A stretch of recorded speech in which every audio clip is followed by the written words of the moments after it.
Hoy día vamos a continuar con nuestro estudio acerca de los atributos de Dios, enmarcado dentro del macroestudio que se llama Conociendo a Dios. Y dijimos que uno de los objetivos del estudio era que nosotros al final de pudiésemos establecer una relación con nuestro Dios, con el único Dios verdadero, distinta a la que tenemos hasta el día de hoy. Eso significa que nuestra relación mejora, ¿no es cierto?, y se establece mucho más en términos bíblicos que en términos sentimentales o emocionales, ¿ya? Recuerden que uno de los grandes problemas que tiene el mundo cristiano el día de hoy es creer que puede tener con Dios una relación horizontal. Y por eso es que existe tanto esto de que, bueno, me enojé con Dios, no voy, ya Dios no me contestó, entonces no voy más, y esto acá, mira, yo estoy viendo si esto, si... Entonces siempre el mundo de las opciones, porque a Dios lo tenemos acá, ¿me entiendes? Entonces, hasta que el hijo e hija de Dios no entienda que su relación, nuestra relación con Dios es una relación infinitamente vertical. Él es todopoderoso, omnipresente, omnisciente, que Él me llame su amigo es un privilegio, no es una patudez para mí. Ya, yo no quiero con esto que nosotros perdamos la relación de cariño y amor que tenemos que tener con Dios, pero creo honestamente que en esta visión pendular que solemos tener los seres humanos ya nos pasamos para el otro lado. ¿Ya? Entonces, es esa la razón de este concepto de los atributos de Dios.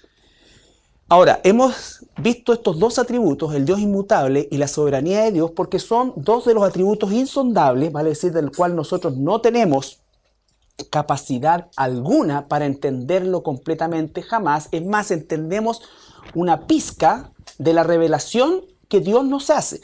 Dios es infinito, la Biblia es finita, ¿ya?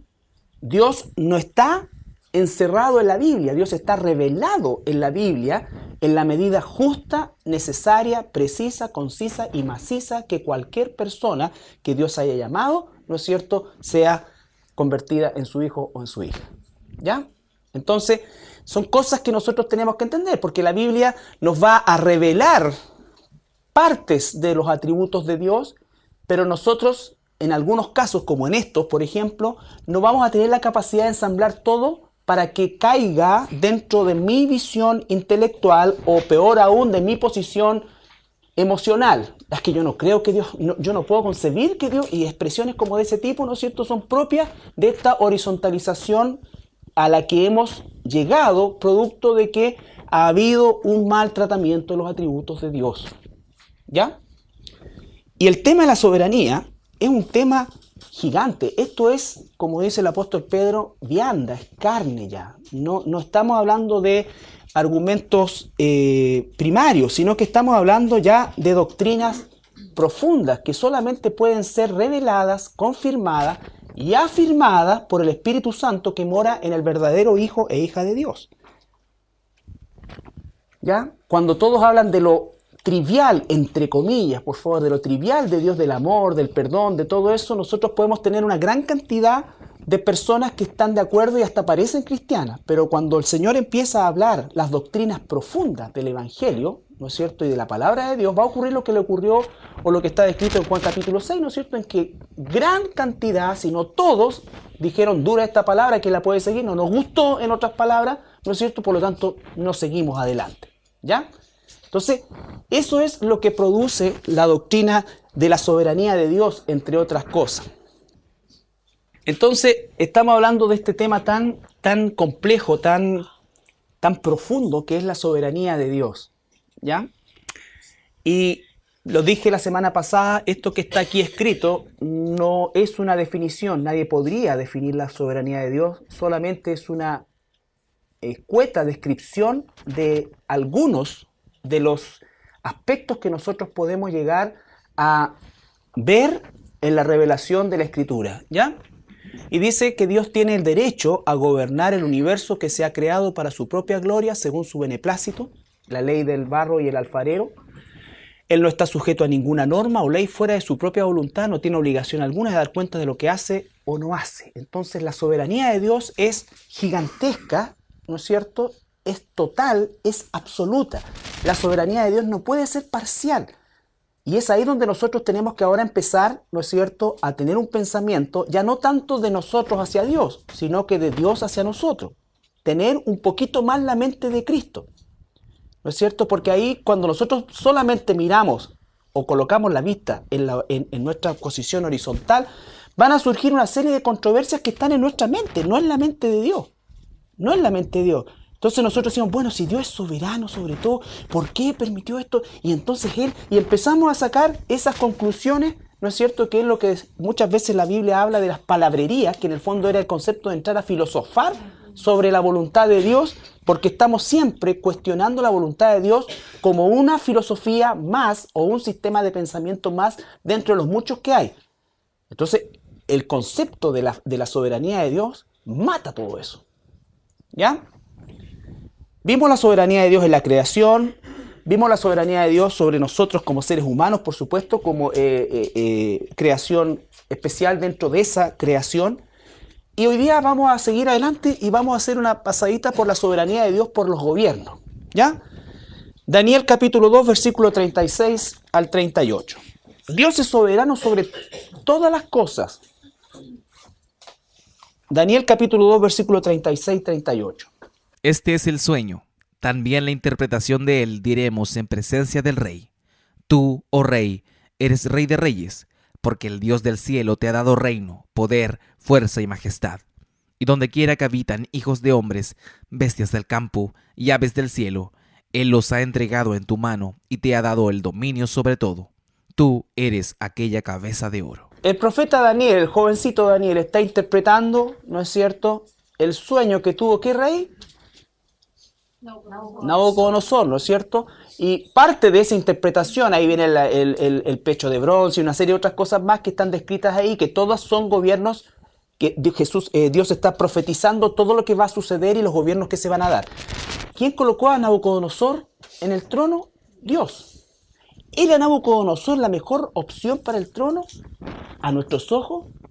No, ¿no es cierto? Pero Él le dio y a Él le plació en su infinita y soberana voluntad colocar a Nabucodonosor ahí, como colocó a Hitler, como colocó a Nerón, como colocó a todos y cada uno de los gobernantes en su absoluta soberanía. ¿Ya? Nunca pensemos nosotros que Dios, como a veces, ¿no es cierto?, el pensamiento nuestro cristiano para tratar de horizontalizarlo y que Dios nos salga tan como mal parado, ¿no es cierto?, para que no salga como tan mal parado, decimos nosotros, bueno, es que en realidad lo que Dios hace es permite que nosotros nos gobernemos, pero nosotros elegimos nuestros gobernantes. Si fuera así, ¿dónde queda la soberanía de Dios? Y no estoy pidiendo que lo entendamos, simplemente que lo cotejemos. La soberanía de Dios es plena y absoluta. O nosotros pensamos que va a llegar el arcángel Gabriel y le va a decir, a que no sabe, Señor, que ganó la candidata que no era de nosotros.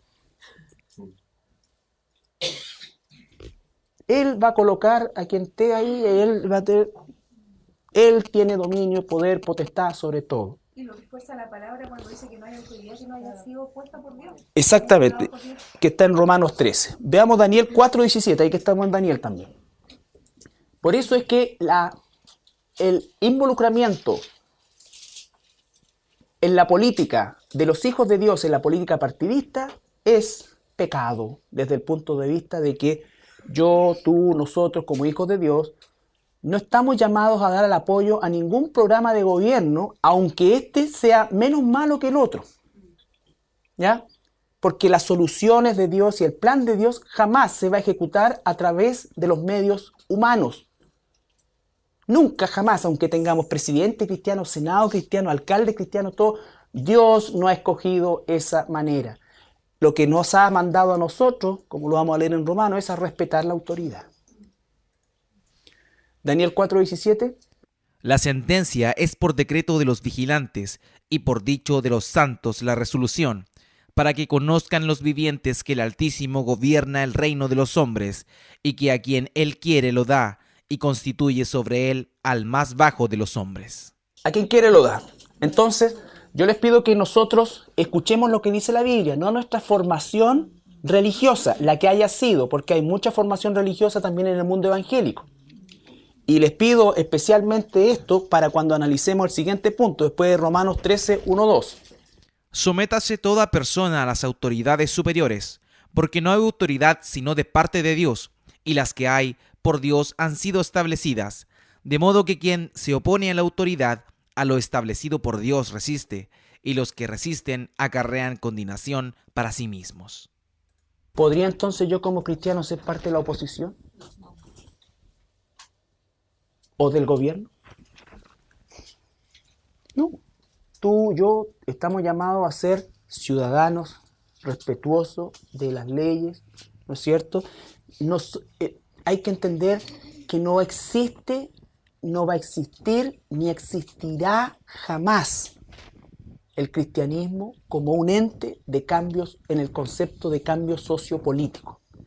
Hay cambios sociales a nivel del comportamiento de las personas, pero no hay cambios sociales a nivel de lo que son las políticas gubernamentales. Los pobres siempre van a estar y a los pobres siempre le van a dar lo peor, ¿no es cierto? Los ricos siempre se van a enseñorear de los pobres, los que gobiernan se van a enseñorear de los gobernados, y ese es el modelo. Con quien sea que esté arriba.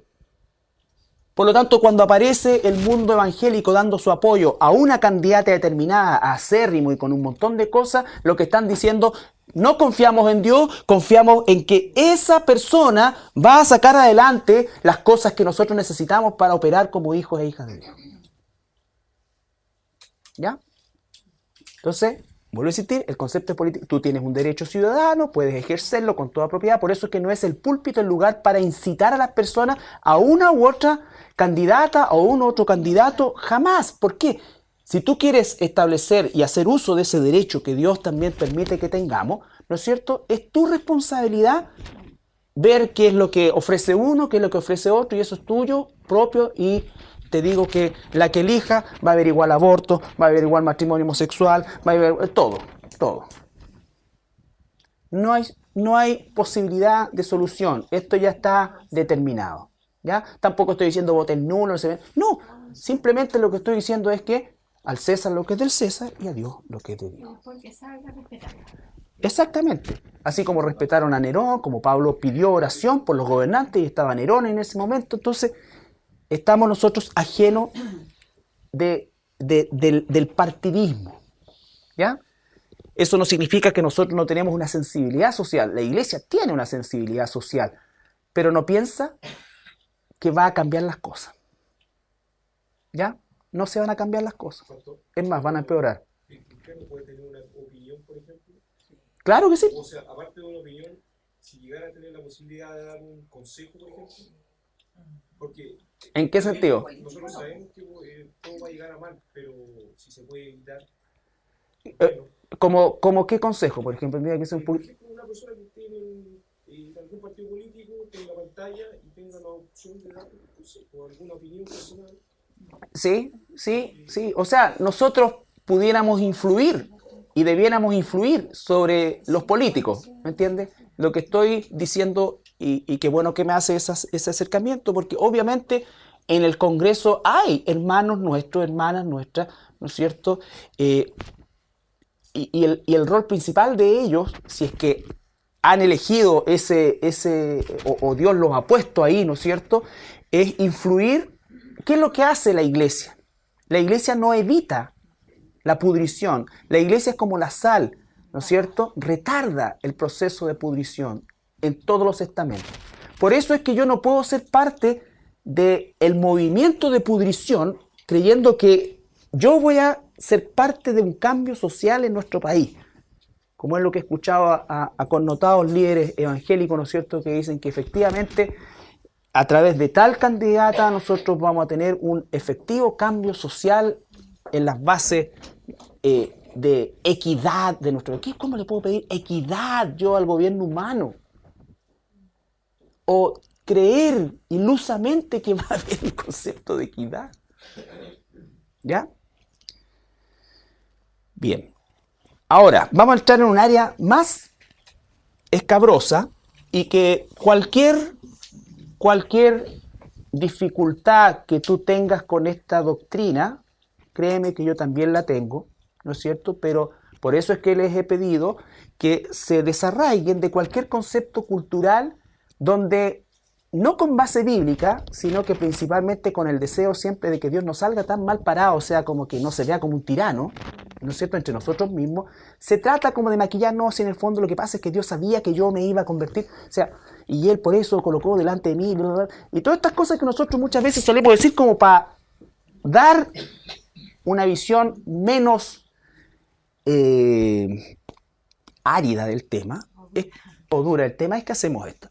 Lo primero es que la salvación es una obra completa de Dios. Vamos a leer primero Efesios 1, del 3 al 12. Vamos a hacerlo un poco saltado. Efesios 1, del 3 al 12, porque después tenemos dos pasajes más de Efesios que tenemos que analizar. Esto sí, les pido que cada uno de ustedes siga la lectura bíblica, porque al igual que los bereanos tienen que estar bien seguros y seguras de lo que estamos viendo. Y dejemos que la Biblia hable. Bendito sea el Dios y Padre de nuestro Señor Jesucristo, que nos bendijo con toda bendición espiritual en los lugares celestiales en Cristo, según nos escogió en Él antes de la fundación del mundo, para que fuésemos santos y sin mancha delante de Él.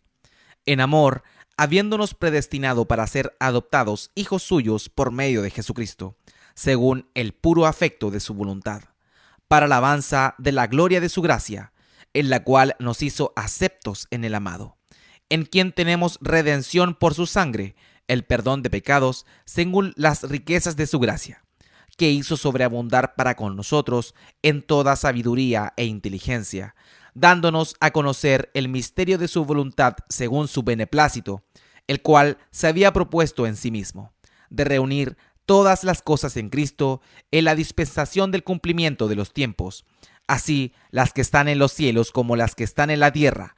En Él, asimismo, tuvimos herencia, habiendo sido predestinados conforme al propósito del que hace todas las cosas según el designio de su voluntad, a fin de que seamos para alabanza de su gloria, nosotros los que primeramente esperábamos en Cristo. ¿Qué dice el texto? Es casi un capítulo completo. ¿Qué dice? Hay una elección que Dios hace. Hay una elección que Dios... Por eso, pues dejemos que la palabra hable. ¿Por qué? Porque nosotros hemos sido... A ver, cuando tú te salvaste, ¿quién buscó a quién? ¿Tú buscaste a Dios o Dios te buscó a ti? Dios me buscó a mí, Dios te buscó a ti, ¿no es cierto? ¿Por qué Él me tenía que buscar a mí? Efesios 2, veamos. 2:1. 2:1 primero.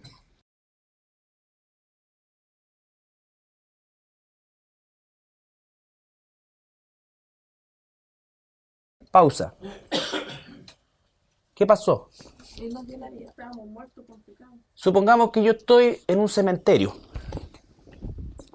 y predico la palabra de Dios y predico la sana doctrina y predico correctamente el evangelio. ¿Cuántos crees que se van a convertir? Ni uno, pues están todos muertos. ¿Qué tendría que ocurrir? ¿Qué tendría que ocurrir? Que yo tuviera el poder para revivir a esas personas para que pudieran escuchar y para que pudieran ser atraídas al mensaje. La concepción religiosa que nosotros tenemos es que Dios es soberano, todo, pero yo elijo. La pregunta es, ¿qué elección puede hacer un muerto? Es Dios, porque eso significaría, ¿qué cosa? Que yo tengo parte en la salvación, po. O sea, yo puedo decir, algo había dentro de mí bueno que me inclinó hacia Dios. Y eso es mentira, porque dice la palabra, ¿qué cosa? No hay justo ni aun uno, no hay nadie que busque a Dios. Todos se corrompieron, todos estamos corrompidos. Nuestras elecciones son sobre la base de la corrupción, no sobre la base de la bondad de Dios. ¿Cuál es el destino de cuál es el destino de toda la humanidad? El infierno, ¿no es cierto? Y si Dios escogió a algunos para mostrar su misericordia, ¿quién podría decirle algo? Nadie. Si yo hubiese elegido a Dios, significa que había algo en mí para poder ser digno de salvación. A lo menos la intención. Por eso es que en mi mente finita, caída, está la controversia, pero no en Dios. Pero el que esté la controversia en mi mente finita no cambia la palabra. ¿Me explico? Entonces dice, bendito el Señor y Padre nuestro Señor Jesucristo, que nos bendijo con toda bendición espiritual en los lugares celestiales. O sea, no hay bendición acá. Aquí Dios prometió estar con nosotros todos los días hasta el fin del mundo, prometió que nunca íbamos a mendigar pan, prometió todo eso, nunca prometió que nunca nos íbamos a enfermar, no prometió eso porque somos una naturaleza caída. ¿No es cierto? Entonces, ¿dónde están todas las bendiciones tuyas y mías como hijo de Dios? Hacer tesoro en el cielo y no en la tierra porque aquí se pudren, dice. ¿No es cierto? Entonces, allá. Toda, entre comillas, doctrina que diga que todas las bendiciones están acá y que tú tienes que reclamar tus bendiciones acá, está totalmente equivocada porque Dios no va a tirar sus bendiciones a un mundo podrido. Sus bendiciones están allá, guardaditas, en el depósito que cada uno de ustedes tiene. Según nos escogió Él antes de la fundación del mundo para que fuésemos santos y sin mancha delante de Él. Y sigue para abajo, ¿no es cierto? Entonces, Efesios 2, 1 al 5 dice, ahí mismo, 2, 1 al 5. Y Él os dio vida a vosotros cuando estabais muertos en vuestros delitos y pecados. Él nos dio vida a nosotros. Jesús le dijo a Nicodemo, no puedes ver, nadie puede ver el reino de los cielos si no nace de nuevo. Y ningún muerto puede volver a nacer por sí mismo, porque está muerto. En los cuales anduvisteis en otro tiempo, siguiendo la corriente de este mundo, conforme al príncipe de la potestad del aire, el espíritu que ahora opera en los hijos de desobediencia, entre los cuales también todos nosotros vivimos en otro tiempo, en los deseos de nuestra carne, haciendo la voluntad de la carne y de los pensamientos, y éramos por naturaleza hijos de ira, lo mismo que los demás. Éramos hijos de ira, lo mismo que los demás. Entonces, ¿qué es lo que nos tiene que llevar a esto, hermano? A que tu corazón, mi corazón, tenga más gratitud por Dios. Porque cuando yo tengo en mi mente que yo hice la elección por Dios, le quito gloria a Dios, me empodero yo y horizontalizo la relación.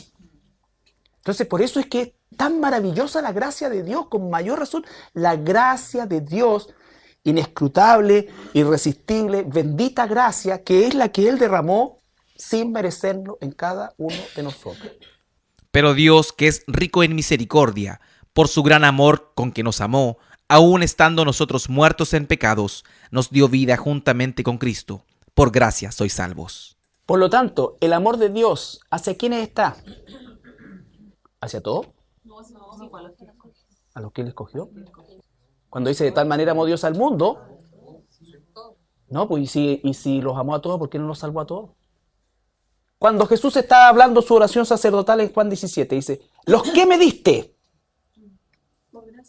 ¿no es cierto? No se perdió ninguno, salvo el que ya estaba designado para perderse. ¿Me entiendes? Los que me diste, ¿no es cierto? No he perdido ninguno. Yo no ruego por el mundo, yo ruego por los que me diste. Entonces, porque si entonces Dios no ejerciera toda su ira con los que no eligió, por eso esto es grande, esto es para que se le revuelva la guata en la noche y le den gracias a Dios y le demos gracias a Dios más profundamente, porque eso es así. Porque Dios, en su justicia, ha establecido ya de antemano sus elegidos. Ahora, esto, por supuesto que no puede hacer más que darnos mayor empuje en el evangelismo, porque nosotros no sabemos quiénes son los elegidos. Por eso hay que ir hasta el último rincón del mundo, porque en el último rincón del mundo también hay ovejas de Dios. Claro, ¿y dónde estaban los escogidos? ¿Dónde estabas tú antes? Es que el amor de Dios estuvo en entregar a su Hijo Jesucristo. Ahí estuvo el amor de Dios. Lógico, pero por eso te digo, es que yo lo que quiero es que nosotros vayamos más allá del pensamiento religioso, formativo o de alguna manera que nos autonegamos. Esto no crean que es una cuestión que, ya listo. Este es un estudio profundo donde tú tienes que hablar porque Dios pone juicio sobre mí, ¿no es cierto?, sobre este punto. Pero cuando nosotros enseñamos malamente que el ser humano tiene injerencia en la salvación, le quitamos gloria a Dios. No es toda la gloria de Dios, no es toda la salvación de Dios. Yo tengo parte en la salvación. Si yo tuviera parte en la salvación, entonces la salvación de Jesucristo es parcial y no es total.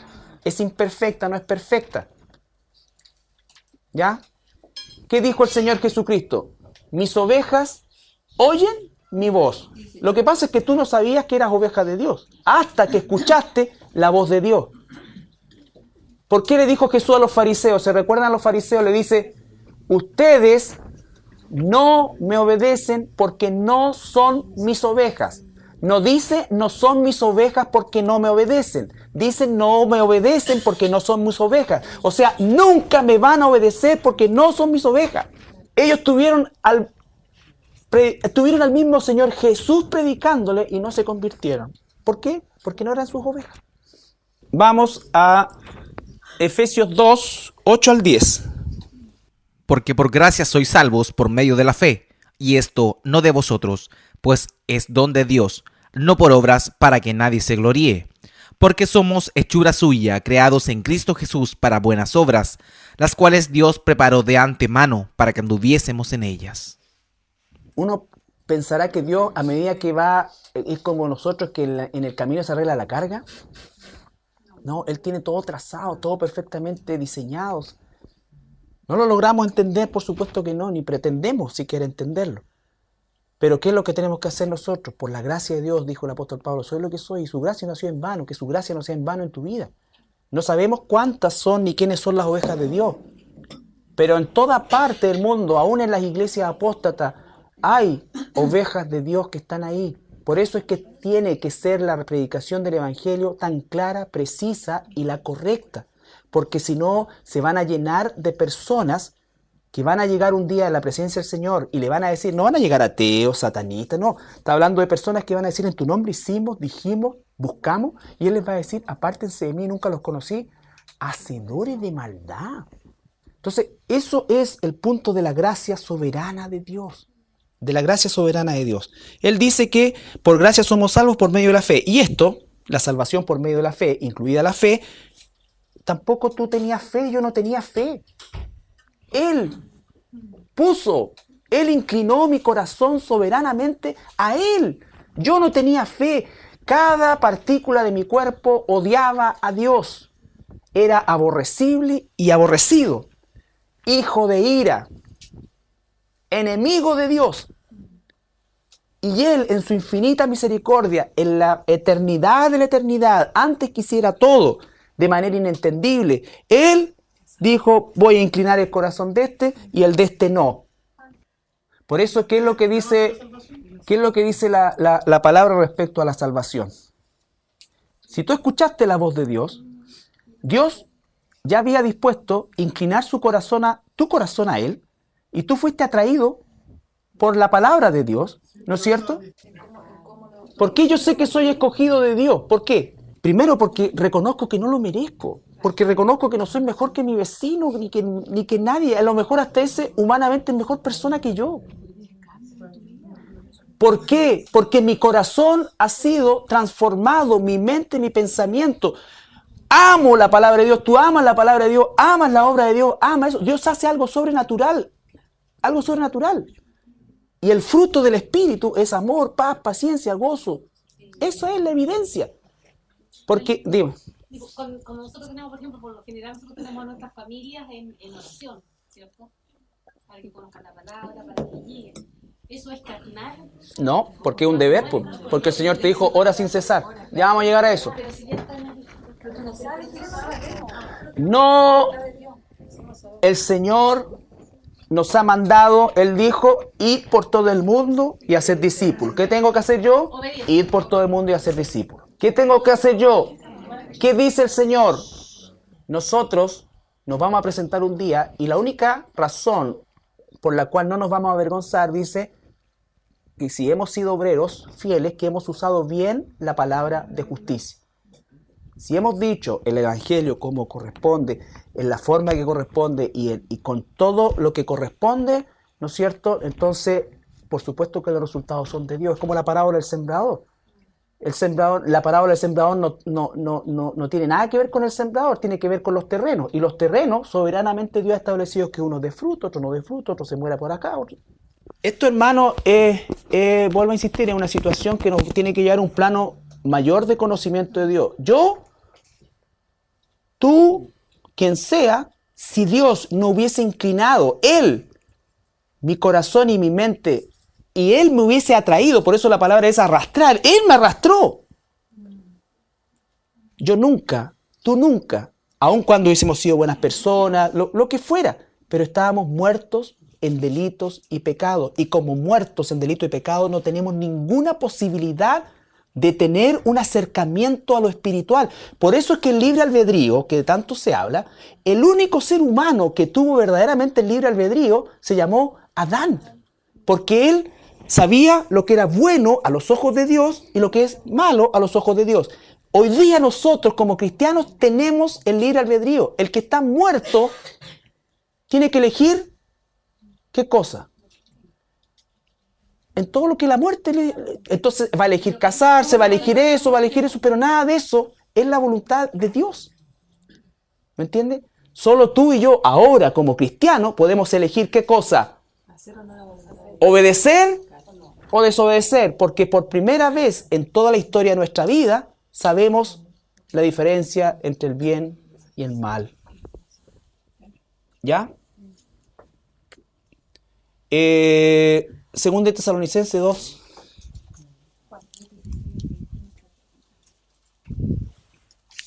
Segunda de Tesalonicenses 2.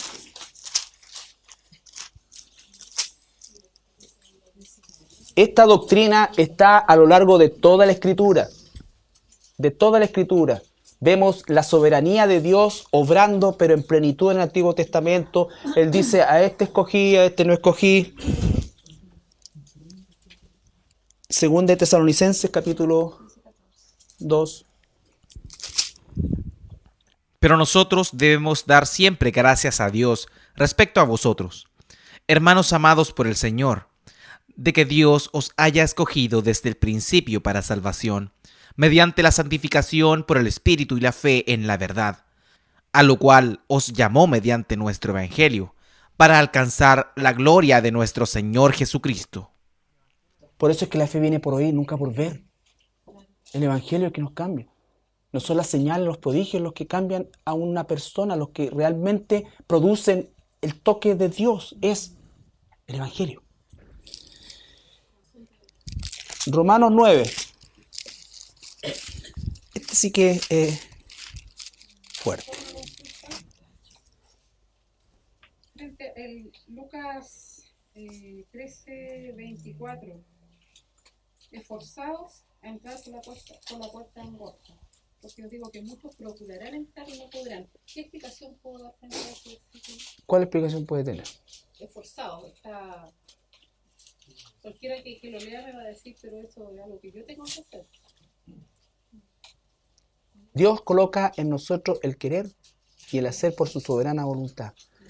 Recuerda que cuando Jesús está hablando, ¿no es cierto?, está el lenguaje de Jesús, ¿no es cierto?, nos está diciendo cosas muchas veces en parábolas, en enseñanza, pero efectivamente está diciendo, ¿a quiénes se lo está diciendo en primer lugar? Está predicando. Está predicando el Evangelio. Es como tú a una persona le dices, ¿qué cosa? Jesús es el único camino, la única verdad, la única vida, es la puerta estrecha. Esfuércense o elijan ¿entiendes? La verdad, el único camino, la única verdad. Es una predicación. O sea, no es más que en la palabra del Señor una vez más confirmada en el hecho de que efectivamente Él ha escogido eso. Ahora, Jesús está siendo el ejemplo para nosotros. Aun cuando Jesús sabía lo que los otros pensaban y Él podía pesar los corazones, Él nunca dijo, tú eres salvo, tú eres... No. Él, ¿qué hizo? Predicaba en la sinagoga de ellos, predicaba a multitudes. Es el ejemplo máximo para entender nosotros que es nuestra misión predicar y llamar a la gente al arrepentimiento. Al arrepentimiento, a que entren por la puerta estrecha. Ya, Romanos 9, 9 al 24. Porque la palabra de la promesa es esta: por este tiempo vendré y Sara tendrá un hijo. Y no solo esto, sino también cuando Rebeca concibió de uno, de Isaac nuestro padre, pues no habían aún nacido, ni habían hecho aún ni bien ni mal, para que el propósito de Dios, conforme a la elección, permaneciese, no por obras, sino por el que llama. Se le dijo: el mayor servirá al menor, como está escrito: a Jacob amé, mas a Esaú aborrecí. ¿Qué pues diremos? ¿Que hay injusticia en Dios? En ninguna manera, pues a Moisés dice: tendré misericordia del que yo tenga misericordia, y me compadeceré del que yo me compadezca. Así que no depende del que quiere ni del que corre, sino de Dios, que tiene misericordia. Porque la Escritura dice a Faraón: para esto mismo te he levantado, para mostrar en ti mi poder, y para que mi nombre sea anunciado por toda la tierra. De manera que de quien quiere tiene misericordia, y al que quiere endurecer, endurece. Pero me dirás: ¿por qué, pues, inculpa? Porque ¿quién ha resistido su voluntad? Mas antes, oh hombre, ¿quién eres tú para que alterques con Dios? Dirá el vaso de barro al que lo formó: ¿por qué me has hecho así? ¿O no tiene potestad el alfarero sobre el barro para hacer de la misma masa un vaso para honra y otro para deshonra? Entonces nosotros que decíamos siempre, explicábamos para que Dios no saliera tan mal parado otra vez, ¿no es cierto? Entonces decimos nosotros qué cosa, mira, en realidad lo que pasa es que Dios sabía que el faraón lo iba a rechazar y por eso es que Él hace como quiere.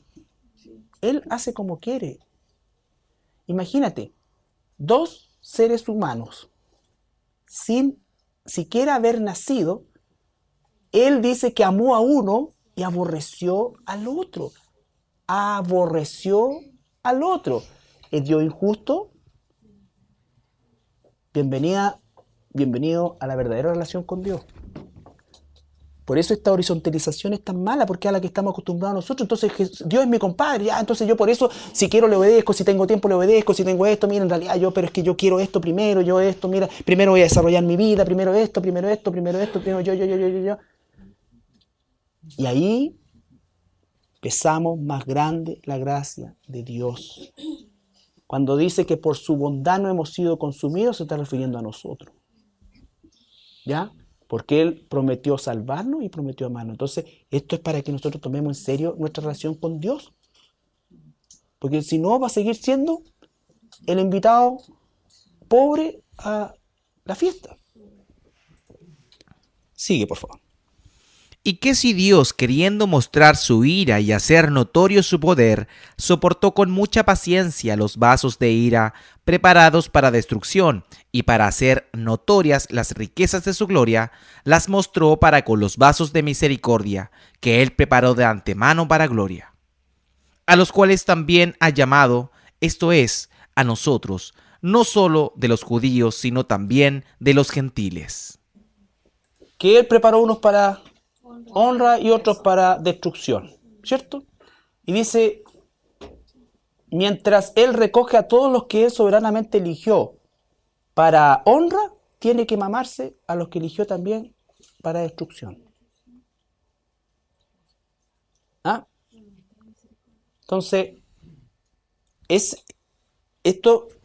todos esos pasajes que están ahí, va a estar esto en la página web y hay muchísimos más, dan exactamente la misma idea. Hechos, quiero que veamos Hechos capítulo 13, versículos 47 y 48.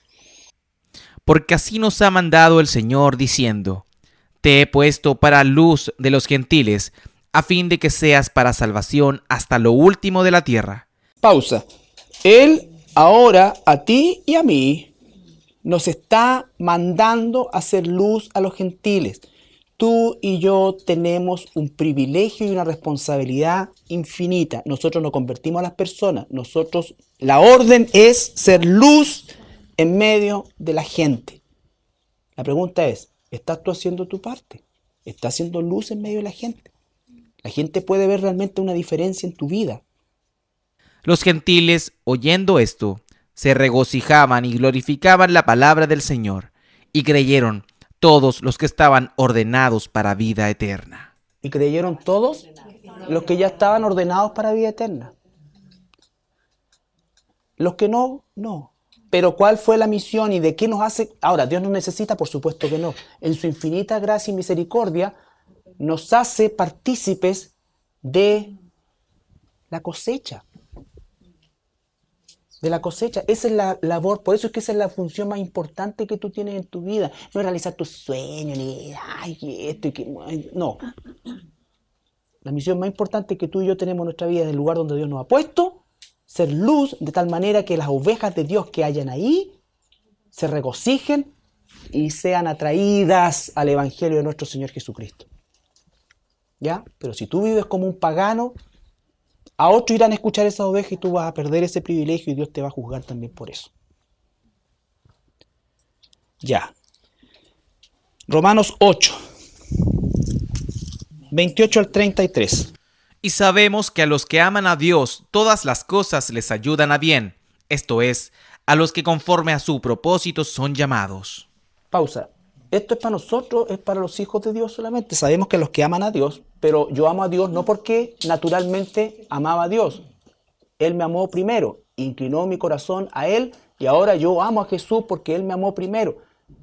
Entonces, todo lo que pasa en tu vida y en mi vida está bajo el control de Dios y entonces Dios los va a usar para su propósito que de antemano ya ha establecido. Porque a los que antes conoció, también los predestinó para que fuesen hechos conformes a la imagen de su Hijo, para que Él sea el primogénito entre muchos hermanos. No todos, muchos, todos, no, muchos.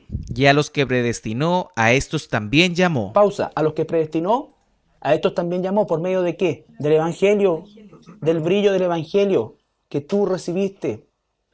Pero ya tu corazón estaba preparado para el día, fecha, hora, minuto en que se inclinara a esa verdad. Desde la eternidad Dios lo propuso, no fue una casualidad, es parte del plan de Dios.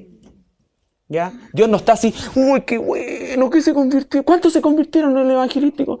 ¿Cuántas personas? Esa cosa de horizontalizar a Dios, Dios sabe todo. Dios no está arriba, hoy ojalá, pucha. Ojalá que pueda recibirme. Ojalá que esto y acá.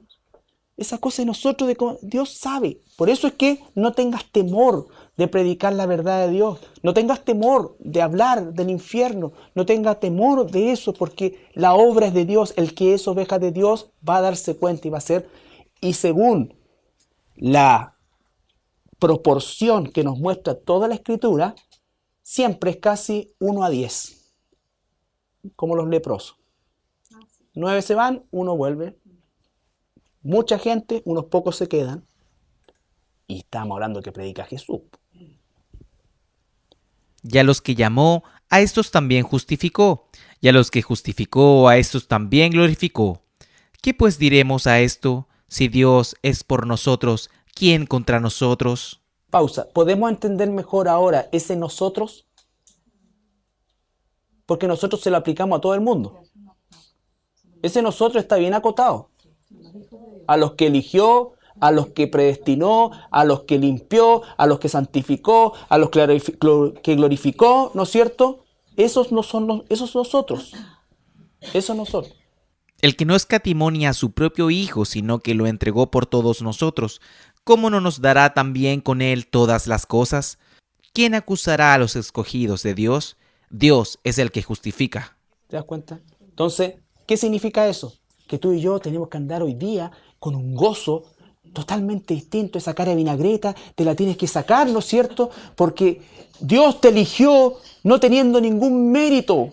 Tú ni yo por un segundo no pienses que eras mejor que cualquier otro. Nosotros no somos mejor que el chacal Nahualtoro, que el violador de Viña, que el asesino, que el parricida. No éramos mejor que ellos.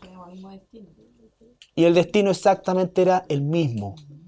Pero Él, en su infinita sabiduría, gracia, misericordia, Él dijo, tú, ¿qué tengo que hacer yo ahora? ¿Qué tienes que hacer tú ahora? Obedecerle a Dios, ser sal y luz en este mundo. No sabes cuántos se van a convertir. Por eso nunca hagas una relación entre éxito y cantidad, porque a veces va a ser uno de muchos. Por eso es que es tan pervertido anunciar otro evangelio y hacer estrategias humanas para atraer a la gente. Porque millones de esas personas no son salvas y van a llegar delante de la presencia del Señor y le van a decir, ¿qué cosa? Lo que hicieron. Y cuando Dios le dijo, yo nunca te he pedido que hagas nada, yo he pedido que me obedezca. Y además nunca te conocí, apártate de mí, hacedor de maldad. Por eso es que la vida eterna no consiste en hacer cosas, consiste en conocer a Jesús. Ahora, Él tiene buenas obras preparadas de antemano. Él. No que yo tengo un sueño para Dios. ¿Qué es? Si Dios necesita algo. Tengo sueños para Dios y mate esos sueños. Obedécele a Dios. Obedécele cada día a Dios, porque los sueños siempre nos llevan como al futuro. Ahora, una cosa es tener aspiraciones, me encantaría tal cosa, que si está en la voluntad de Dios esto, pero eso de sublimizar esto o de onirizar esta cosa como con sueño, esto. He escuchado yo personas que dicen, bueno, tú tienes que soñar en grande porque tienes un Dios grande. Esas son herejías. Por eso es un texto sacado de contexto, porque el contexto de todas las cosas de Dios lo acabamos de leer en 1 de Pedro, ¿no es cierto? Él tiene todas las bendiciones preparadas, los tesoros tuyos y míos están allá. Hoy día Dios nos va a dar, y a nosotros que debiéramos, pero más ser agradecidos, no nos ha dado. O sea, tú no elegiste nacer acá, tú no elegiste nada de esto, no elegiste ninguna de estas cosas. Él en su soberana gracia dijo esto, que tuvieras libertad de venir, que tuvieras los medios para venir, que tuvieras tus ojos, tus oídos, tu cabeza, ¿no es cierto?, con todos tus tornillos puestos, algunos sueltos, pero con todos tus tornillos puestos para que pudieras inclinar tu corazón, que Él mismo inclinó. Entonces, hay que ser agradecido. Hay que ser agradecido. Por eso es que es una cosa que tiene que ver con que los cristianos que están amargados, uno puede estar triste porque somos humanos, pero amargado es otra cosa, los cristianos frustrados, ¿no es cierto? Eso es antibíblico porque significa que no conozco a Dios.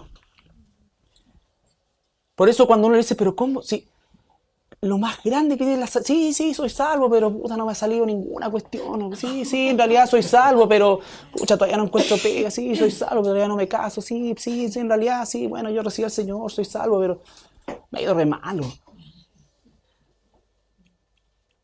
Por eso es que el apóstol Pablo, regocijado, y le estaban sacando y media, ¿no es cierto? Torturándole, aforrándole, todo. Y él que decía regocijado, porque él que veía sus tesoros en el cielo. ¿Qué miras tú cuando estás pasando una prueba? Ya, y eso es, por eso es que él sabe exactamente qué es lo que cada uno de nosotros necesita para perfeccionar. El que comenzó la buena obra, no en todo, en sus hijos, él la va a terminar. Él la va a terminar. Y si el Espíritu de Dios, el poder de Dios, que hizo el cielo, la tierra, que hizo todo y que es soberano sobre todo, ¿no va a poder cambiar a un ser humano? Claro que sí, entonces no me vengáis con que tenéis 10 años en el Evangelio y estáis igual. Lo más probable es que nunca te hayas convertido. Porque tiene que haber cambio. Dios opera cambios milagrosos. Lo dijo Ana, pero no me acuerdo. El libre albedrío, o sea, no tiene nada que ver con la salvación. No. El libre albedrío, ¿a qué sabes que la salvación? El que los seres humanos, en nuestra naturaleza semejante, porque fuimos hechura de Dios, ¿no es cierto?, tenemos una concepción sobre las cosas distinta que el resto de la naturaleza. El resto de la naturaleza está programada, nosotros no, fuimos hechos para decidir, ¿no es cierto? Pero sin Dios no tenemos libre albedrío porque tenemos solamente por delante todo lo malo. Aun cuando humanamente puedan parecer decisiones buenas, pero son decisiones carnales, no son decisiones espirituales. El ser humano solamente recupera el libre albedrío verdadero o el albedrío verdadero cuando nace de nuevo, porque recupera la capacidad de elegir entre lo bueno, que es la voluntad de Dios, y lo malo, que no es la voluntad de Dios. ¿Ya? Entonces, estando muerto en delito y pecado, no tengo posibilidad de elegir el bien, porque estoy muerto. Tiene que haber algo sobrenatural que Dios pone y Él inclina mi corazón a Él. Él me arrastra, Él me trae. Nosotros hoy día sabemos cuando nosotros hablamos de pecado, hoy día sabemos exactamente qué es lo que es y qué es lo que no es. El mundo tiene otra concepción del pecado. El mundo tiene esto. Entonces, ¿por qué? Porque tú sabes que estás violando la ley de Dios y lo peor es que voluntariamente. ¿Cierto? Voluntariamente. Entonces, por eso es que nosotros tenemos que entender que el perfeccionamiento del carácter de Cristo en nosotros es hacia nosotros, los hijos de Dios. No sabemos quiénes son los otros hijos de Dios, no sabemos quiénes son los elegidos de Dios, por lo tanto tenemos que hacer lo que Dios nos manda hacer. ¿Ya? Por eso cuando los cristianos nos preguntamos cuál es la voluntad de Dios, estamos haciendo un mal uso de nuestra inteligencia, porque la voluntad de Dios está completamente expresada en su palabra. ¿Qué pensamos nosotros que es la voluntad de Dios? ¿Me caso con este? ¿No me caso con este? ¿Me voy para allá? ¿No me voy para acá? Y nos equivocamos porque esas son decisiones que van a estar amparadas por la voluntad de Dios. Si yo obedezco a Dios, deleítate a sí mismo en el Señor y Él te concederá las peticiones del corazón. ¿Y por qué te va a conceder las peticiones del corazón? Porque tú estás lleno de la voluntad de Dios. Por lo tanto, lo que elijas está bien. ¿Ya? Carlito, ¿y ese versículo que dice, serás salvo tú y tu casa? ¿Qué significa eso? Que significa que si yo me salvo, también mis hijos, en ese caso el matrimonio y todo ello, también van a ser salvos. ¿Y fue así?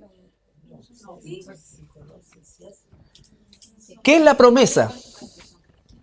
La promesa es que serás salvo tú y tu casa. Que yo seré salvo y también la gente que está en mi casa. Claro, es una promesa.